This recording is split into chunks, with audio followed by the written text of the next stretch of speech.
Rahim. Assalamu alaikum, dear students. I hope all of you are doing well.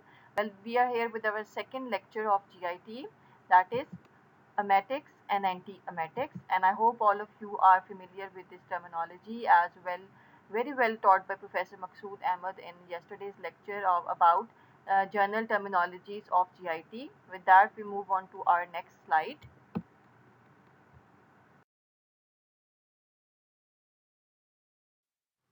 Nausea is basically a disagreeable feeling before vomiting and also adverse effect of many of the drugs which you have covered in pharmacology and your favorite adverse effect.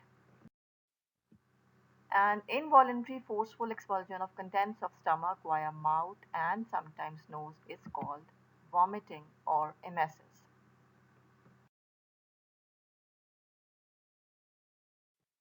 So vomiting or emesis can be self-induced or voluntary, which is seen in the cases of bulimia, which is an eating disorder, especially seen in young girls who keep on eating and after eating large quantities of food, they then induce vomiting.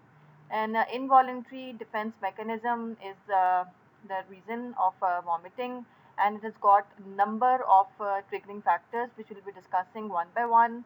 And students, please try to brainstorm a bit which things can provoke vomiting in an individual.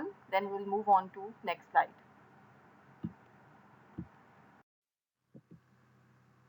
It can be a part of organ damage like affecting any disease of the stomach or any disease of cardiovascular system like in angina or MI. There is accompanied by vomiting. Even if there is liver pathology like hepatitis, then there is vomiting.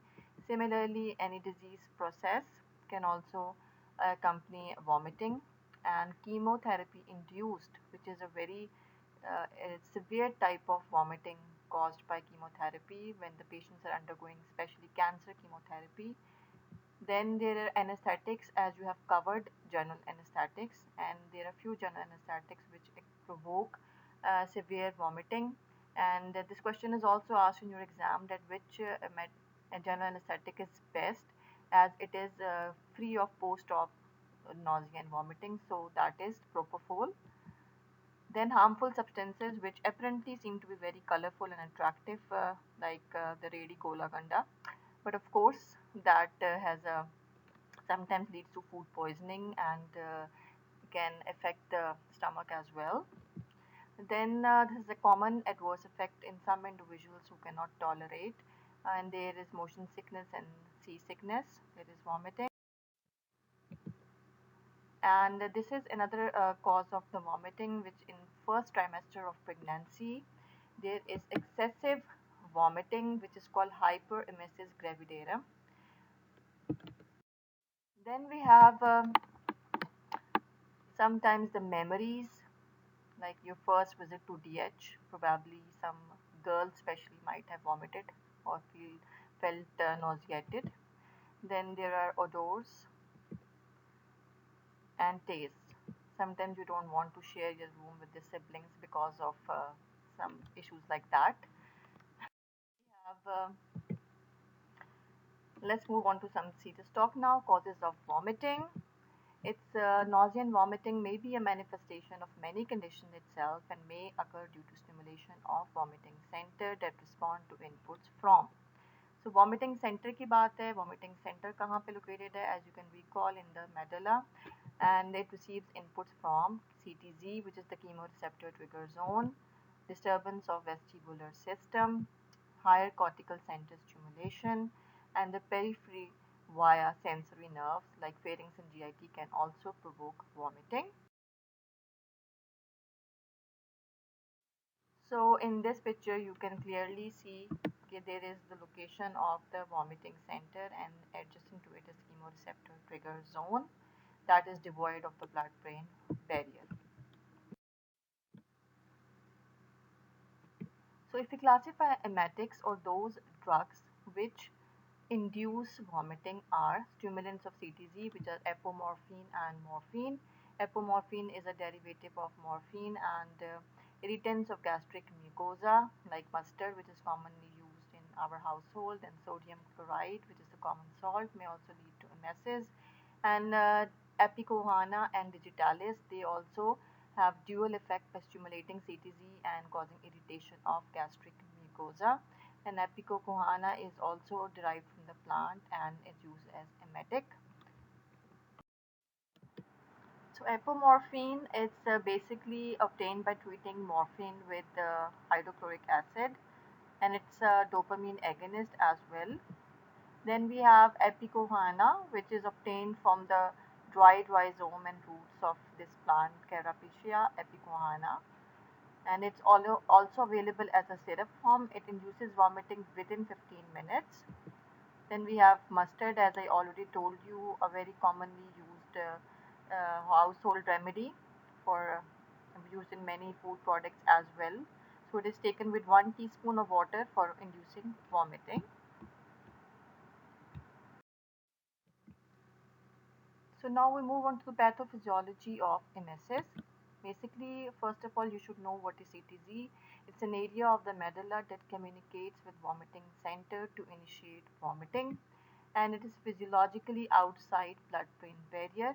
So mind one thing, those drugs which are going to cause emesis or by blocking the CTZ, they would be devoid of the CNS effects.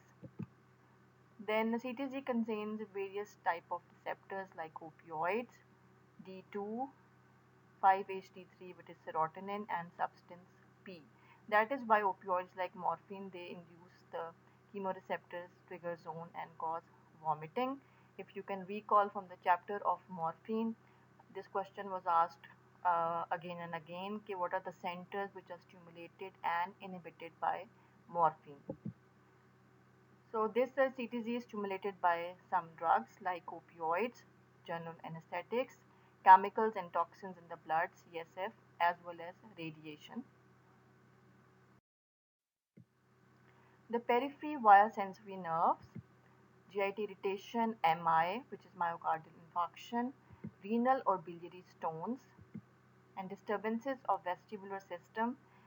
It is by motion sickness, higher cortical center stimulation like emotional factors, nauseating smells or sights. So now I'm going to show you this diagram. It's very important to have a look on it and memorize it and keep memorizing and recalling and draw the diagram, because once you draw this diagram, this flow diagram, then you will be able to understand the pathophysiology of emesis, and it would be easier for you to understand where various antiemetic drugs act. So if you can see, there is a vomiting center which is located in the medulla, and it is receiving inputs from various centers like chemoreceptor trigger zone. Then we have vestibular nuclei. Then we have pharynx and GIT. So if we see, vestibular nuclei is stimulating the vomiting center and causes motion sickness. Cerebral cortex is stimulating it, and it is provoked by smell, sight, or thought.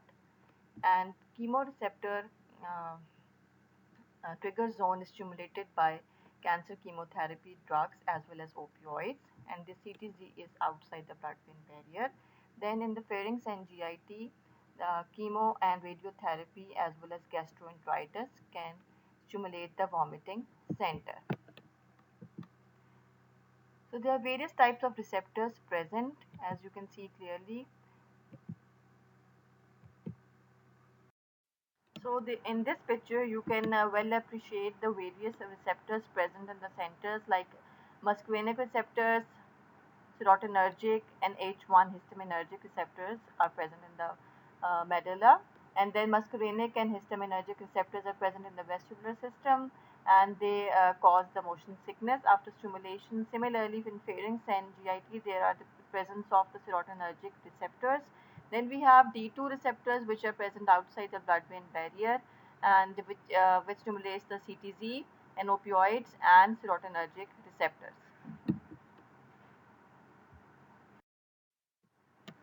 So now we move on to the classification of antiemetics. There are various subgroups.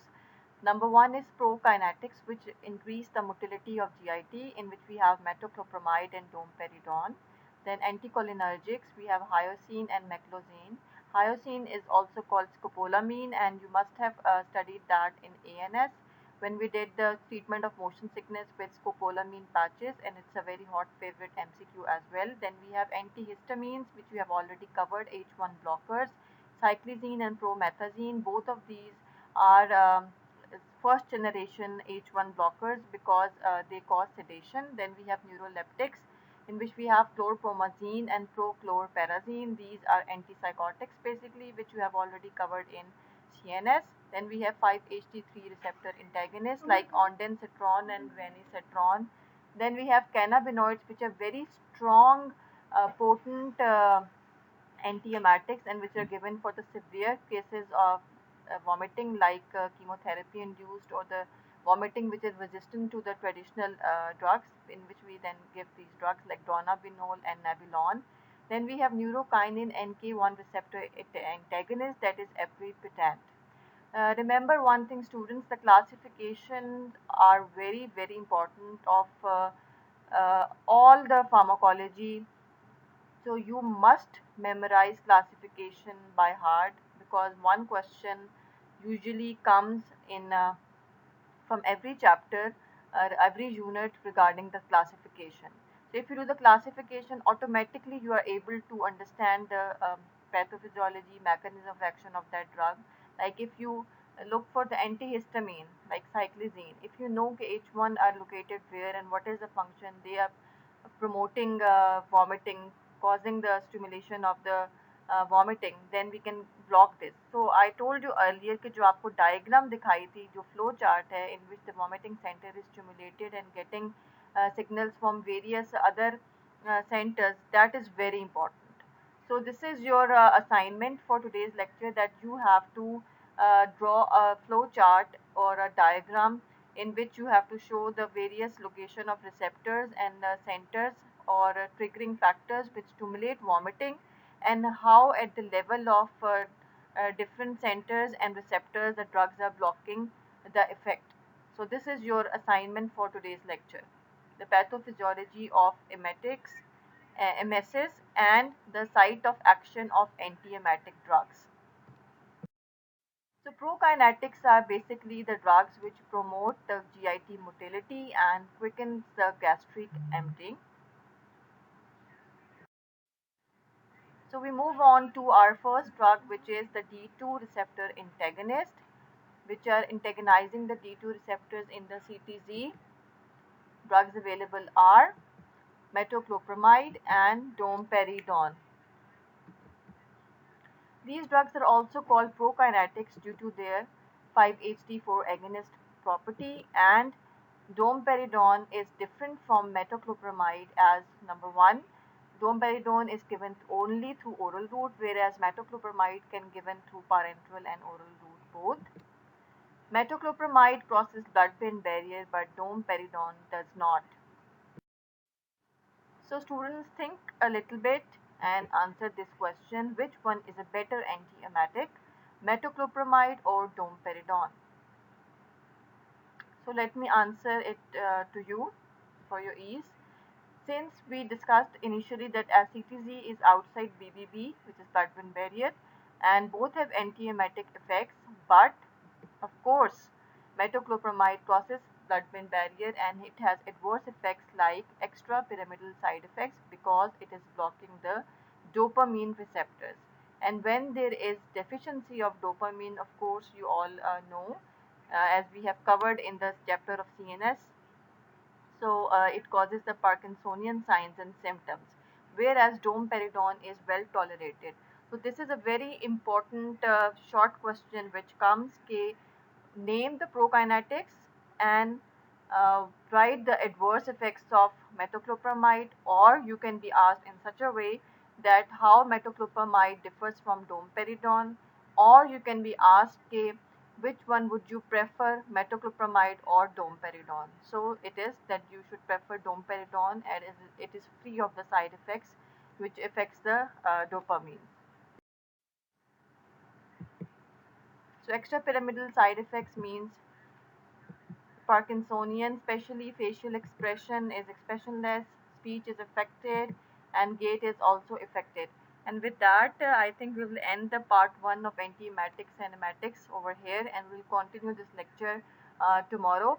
And for your assignment, let me tell you once again that you have to draw a diagram on your notebook and send on the WhatsApp group showing the pathophysiology of emesis as well as the site of action of various antiemetic drugs. Thank you very much.